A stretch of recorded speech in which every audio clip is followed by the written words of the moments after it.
আৰু কিন্তু গ্ৰুপটোতো জড়িত বহুত যেতিয়া হেৰি ল'বই লাগিব ন, মোৰ একে পেনিক এটেক আহো যেন হৈছে। মোৰ নিউজ চাবলৈ নাই, অলৰেডি মোৰ মানে হাৰ্ট এটেক আহো যেন হৈছে। আৰু মানে নিউজবোৰ দেখি বেয়া লাগে ন লগত। কেইটামান তেতিয়া বজাৰ কাহিনী এইটো? 2:30মান বজা বুলি টাইমিংটো তেওঁ যে লিখি দিছে, তেনেকুৱা সময়তে ঢুকোৱা বুলি কৈছে।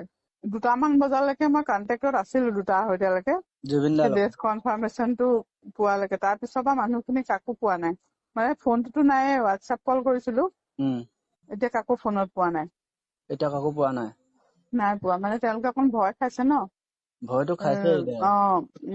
সেইকাৰণে মানে ফোন চোন কৰি থকা নাই। ডেথ কনফাৰ্মেশনটো পালো হেৰিতে, মইওতো গম নাপাওঁ, বোলে সেই আমাৰ অসমৰ যে তেখেতে ফোন কৰোতেহে মই গম পাইছো।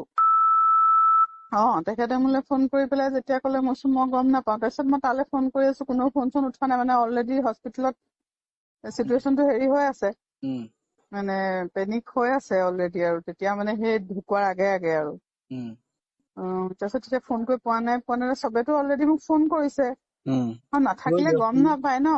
নাথাকিলে গম নাপায়। তাৰপিছত যেনিবা পালো, আৰু তেখেতে ক'লে যে তেতিয়ালৈকে ঢুকোৱা নাই, যে একেবাৰে মানে চিৰিয়াছ আৰু কি হয় ঠিক নাই।